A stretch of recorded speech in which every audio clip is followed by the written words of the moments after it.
Hello friend, स्वागत है आपका एलएनपी कोचिंग क्लासेस के यूट्यूब चैनल पर, जहां हम आज आपके लिए लेकर आए हैं केमिस्ट्री क्लास 12 अध्याय 2 विलियन क्या एमपी क्वेश्चन।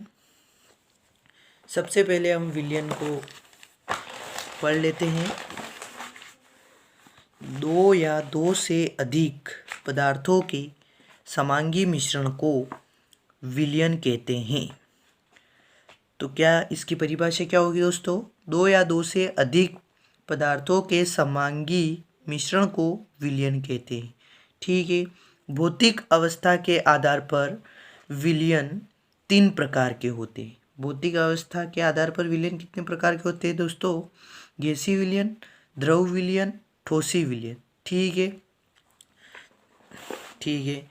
और सांद्रता के आधार पर भी होते हैं। तनु विलयन, सांद्र विलयन, संतृप्त विलयन, अति संतृप्त विलयन, जैसे कि आप सभी जानते हैं। ठीक है, तो यहाँ पे पहला क्वेश्चन आईएमपी बन जाता है, विलयनों की सांद्रता व्यक्त करने की किन्हीं दो विधियों का वर्णन। ये सांद्रताओं को व्यक्त करने की विधि है तथा वो विलयनों की सांद्रता के आधार पर प्रकार है। ठीक है, तो आप समझ गए होंगे दोनों में डिफरेंस। मोलरता पहला इसका आंसर, मोलरता ये एज इट इज देखिए आप, फिर ये मोलरता ये देखिए आप। ठीक है, समझने की कोशिश कीजिए। फिर दूसरा आईएमपी क्वेश्चन बन जाता है, मोलरता एवं मोलरता में अंतर लिखिए। मोलरता का संबंध विलयन के आयतन से होता है और मोलरता का संबंध विलायक की मात्रा से होता है। ठीक है, विलायक की मात्रा महत्वहीन है, विलयन का आयतन महत्व नहीं रखता। ताप परिवर्तन पर परिवर्तित हो जाती है कौन? मोलरता। ठीक है, ताप का प्रभाव नहीं पड़ता। ठीक है, मोल प्रति लीटर में व्यक्त की जाती है, मोल प्रति किलोग्राम में व्यक्त की जाती है। ठीक है, नेक्स्ट क्वेश्चन देखते हैं दोस्तों। ये 5.85 NaCl यानी सोडियम क्लोराइड को 200 ml विलयन में घोला गया है। विलयन की मोलरता ज्ञात कीजिए। NaCl का आणविक द्रव्यमान कितना दे रखा है? 58.5। मोलरता को कैपिटल M से दर्शाते हैं। इसका सूत्र होता है M बराबर W इंटू 1000 बट्टे MW इंटू V।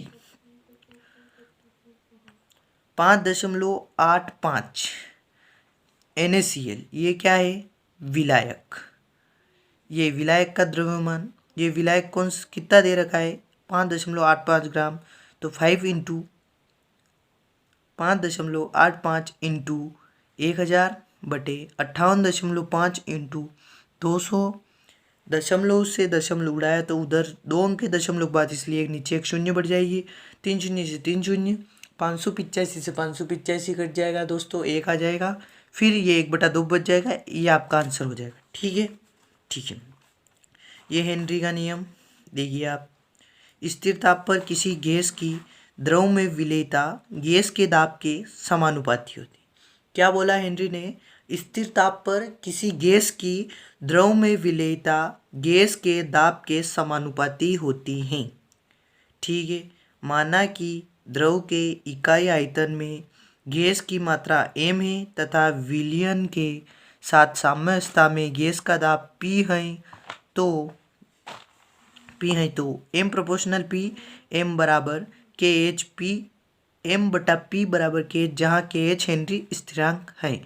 ठीक है दोस्तों, 2 नंबर में पूछे, इस बार आपके 2 नंबर का क्वेश्चन नहीं आएगा, 3 नंबर का आएगा। तो 3 नंबर में आपको यहाँ तक लिखना है, ये पूरा KH स्थिरांक है। ठीक है, सीमाएं अलग से पूछे तो ये सीमाएं बोले तो 4 नंबर में, तो वो उसमें 4 नंबर में पूछ सकता है सीमाएं तथा दोनों क्वेश्चन मिक्स करके। ठीक है, सीमाएं, पहली सीमाएं, हेनरी नियम तनु विलयनों के लिए लागू होता है। ठीक है, यदि गैस द्रव में अत्यधिक विलय है तो इस नियम का पूर्ण पालन नहीं होता। ठीक है, दाब निम्न और ताप उच्च होना चाहिए, अर्थात गैस को आदर्श गैस के समान व्यवहार प्रदर्शित करना चाहिए।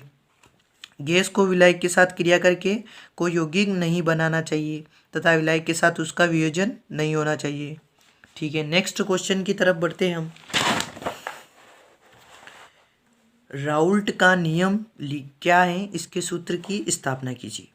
किसी दिए हुए ताप पर किसी अवाष्पशील विलीय युक्त विलयन का वाष्प दाब उसमें विद्यमान विलायक के मोल अंश या मोल प्रभाज के समानुपाती होता है। विलयन का वाष्प दाब Ps प्रोपोर्शनल विलयन के विलायक का मोल अंश x1 Ps proportional x1 Ps बराबर P0 x1 जहाँ P0 शुद्ध विलायक का वाष्प दाब है। ठीक है, जैसे जैसे विलायक का मोल अंश बढ़ता है विलयन का वाष्प दाब भी बढ़ता है। ये बात है कि दोनों समानुपाती दिए हैं, ये विलायक का मोल अंश तथा विलयन का वाष्प दाब। विलयन का वाष्प दाब Ps तथा विलायक का मोल अंश x1 है। ठीक है, ये बात आपको समझ में आ चुकी होगी दोस्त। यदि एक विलयन में विलेय, इसके सूत्र की स्थापना करें, यदि एक विलयन में विलेय के N1 मोल विलायक के N2 मोल में घुले, विलयन में विलेय के N1 मोल विलायक के N2 मोल में घुले, तब विलयन में विलायक का मोल अंश क्या था x1 बराबर N2 बटे N1 धन N2।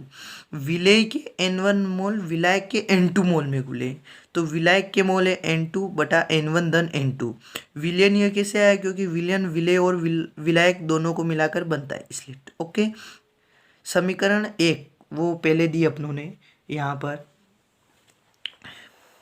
ये यहाँ पर Ps बराबर P0 x1। ठीक है, तो समीकरण 1 को इसको समीकरण नंबर 2 दिया। ठीक है, समीकरण 1 में समीकरण 2 से x1 का मान रखने पर Ps बराबर P0 इंटू N2 बटे N1 धन N2। Ps बटा P0 बराबर N2 बटे N1 धन N2। दोनों पक्षों को 1 से घटाना है। यहाँ पे क्या करना है, दोनों पक्षों को 1 से घटाना है। तो ये हमने लिख दिया 1 माइनस Ps बटा P0 बराबर 1 माइनस N2 बटा N1 धन N2। हम एलसीएम लेंगे इसलिए इसके बटे में कुछ नहीं, मतलब 1 है। ठीक है, अब उसके बाद ये P0 एलसीएम लिया, P0 का उधर गुणा हो गया, P0 माइनस Ps बराबर इधर भी ऐसे ही हुआ N1 धन N2 माइनस N2 बटा N1 धन N2। N2 से N2 कैंसिल हो गया, P0 माइनस Ps बटा P0 बराबर N1 धन N2। उपरोक्त सूत्र में P0 माइनस Ps वाष्प दाब में अवनमन है। ठीक है, तथा P0 माइनस Ps बटे P0 वाष्प दाब का आपेक्षिक अवनमन और N1 बटा N1 धन N2 विलयन में विलेय के मोल अंश को प्रकट करता है। ठीक है, ये ग्लूकोज, ये भी वेरी IMP क्वेश्चन है, बहुत सी बार परीक्षा में पूछा गया है। ठीक है, ये इसी सूत्र के आधार पर होगा, राउल्ट के नियम के सूत्र के आधार पर। ग्लूकोज के 5% विलयन का वाष्प दाब ज्ञात कीजिए। ग्लूकोज का आणविक द्रव्यमान 180 तथा शुद्ध जल का 373 केल्विन पर वाष्प दाब 760 मिलीमीटर मरकरी है। ठीक है, ये P0 माइनस Ps बटा P0 बराबर N1 बटा N1 धन N2 बराबर, ये N1 बटा N1 धन N2 किसके बराबर होता है, W1 बटे W2 इंटू M2 बटा M1 के। यहाँ पर एज इट इज लिख सकता है, आप लिख रखा है, आप देखकर समझ सकते हैं। एज इट इज कुछ नहीं किया, केवल सॉल्यूशन करना है। ठीक है, और आगे भी देखिए आप, P0 माइनस Ps W1 बटे W2 760 माइनस Ps, ये मान दे रखा है अपनों को। ठीक है, ये देख लीजिए आप एज इट इज। ठीक है, अब नेक्स्ट क्वेश्चन की तरफ बढ़ते हैं दोस्तों। आदर्श विलयन तथा अनादर्श विलयन में अंतर लिखिए। ठीक है, ये एज इट इज। वे विलयन जो सभी सांद्रता और सभी तापों पर राउल्ट के नियम का पालन करते हैं आदर्श विलयन कहलाते। कौन से विलयन, वे विलयन जो सभी सांद्रता और सभी तापों पर राउल्ट के नियम का पालन करते हैं आदर्श विलयन कहलाते हैं। ठीक है, अतः आदर्श विलयन के निम्न गुण होने चाहिए। कौन कौन से, यह राउल्ट के नियम का पालन करते हैं, अर्थात P बराबर P⁴ बेस में x है, तब Pb बराबर P0b xb ये भी होगा।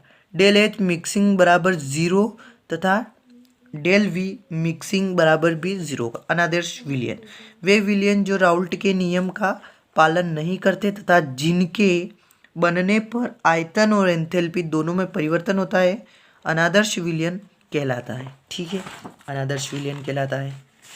ठीक है, इसके बाद अनादर्श विलयनों में निम्न विशेषताएं होती हैं। ये p a not equal to P0 a x a तथा PB not equal to P0 B x b. ठीक है, और डेल एच मिक्सिंग यानी अधिकतम is not equal to 0, del v mixing is not equal to 0। अनादर्श विलयन दो प्रकार के होते हैं, ऋणात्मक विचलन तथा धनात्मक विचलन। ठीक है, वीडियो कैसा लगा? वीडियो को लाइक करें और कमेंट में ज़रूर बताएं तथा चैनल को सब्सक्राइब करें ऐसे ही और अधिक वीडियो पाने के लिए। नेक्स्ट वीडियो में हम अध्याय 3 के IMP क्वेश्चन बताएंगे। ठीक है, धन्यवाद।